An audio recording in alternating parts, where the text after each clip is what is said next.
Good day. We are come from the phone Amy TT8LH. Today we would like to present data science fundamental. The title is Red Wine Quality. My name is Ng Wei Jun. My group member is Ling Tao Hong, Ethan, and Ling Yishan. Good day, madam. My name is Li Yishen, and I would like to present the problem statement and some background for this project.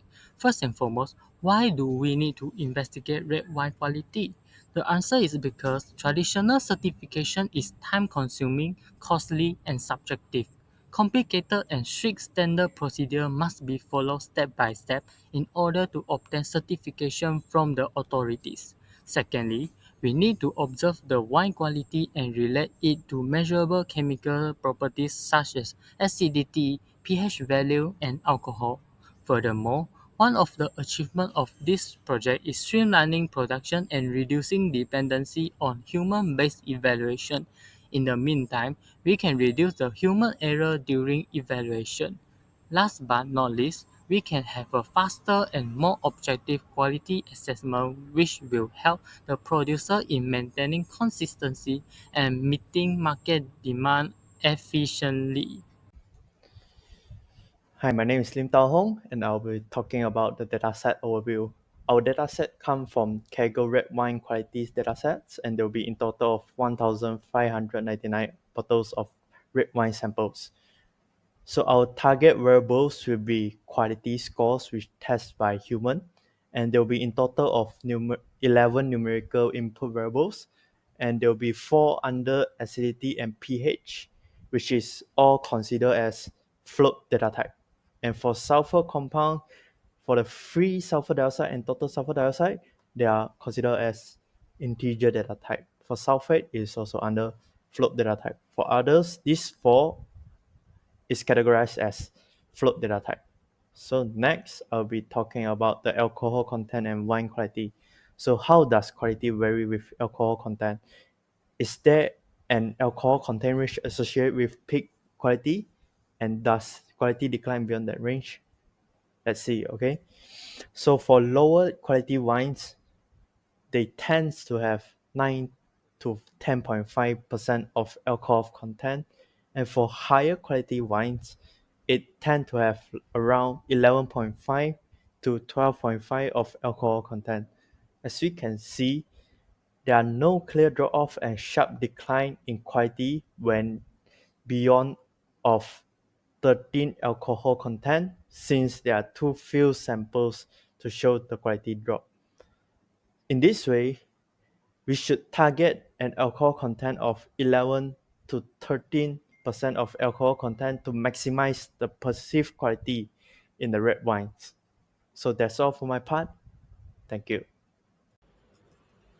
Hi, my name is Shaitan, and I'm going to talk about the second question, which is acidity and pH versus wine quality. So, the second question is to investigate how fixed acidity, volatile acidity, and pH is relate to wine's quality. Are there particular ranges of acidity and pH where quality peaks? So, among the three box plots that we have here, it's clear that volatile acidity shows the strongest relationship with quality. And the lower the volatile acidity, the higher the quality of the red wine, and it peaks around zero point 0.3 to zero point 0.5. As for fixed acidity and pH value, it does not show a clear results of the both features having effect on the quality of red wines. So to the third question, which is sulfur dioxide levels and wine quality, we have to analyze the distribution of free and total sulfur dioxide in top-rated wines versus others, and are there any extreme sulfur dioxide values unique to the high-quality group. So from the box plot, there are no extreme sulfur dioxide values that are unique to high-quality wines. So most of the extreme sulfur dioxide levels tends to appear on lower level quality red wines, which are 5 and 6, and most high quality red wines stay at a balanced levels of sulfur dioxide, just like the others. And on to the last questions, which is the key chemical properties influencing wine quality prediction. Which specific chemical properties most significantly influence a machine learning model's ability to predict the perceived quality of red wine? So here we have used three machine learning models, which are logistic regression, random forest, and SVC. And the top three most important features that we found out are alcohol, sulfates, as well as volatile acidity. And for the low importance features are including citric acid, pH, residual sugar, and free sulfur dioxide. That's it from me. Thank you. So next is the discussion and insight. Let now talk about what we found that the key finding and the limitation studied. The key finding the alcohol is the strong side of the gold wine. The wine with the 11 to 13 alcohol often the good better ranking is the S to the stats the body and smell. While it tested the assistantly has bad effect. Too much can cause the sour the vinegar like the smell. It's important to keep it low. The sulfurs the sulfurs also the help the quality that protect and the make is less longer. The sulfur deciduous did not show clear link to quality. It's more for the keeping well fresh, no importance tested. The fixed acidity and the pH stay about the same across the quality levels. They help to balance the well, but do not decide the quality alone. The limitation and the assumption. This study that only use the Portuguese the red well also is may not be applied to the white well or the well from the older place. While the score is scanned from the human tester, which can this can be subjective that not everyone has the same test.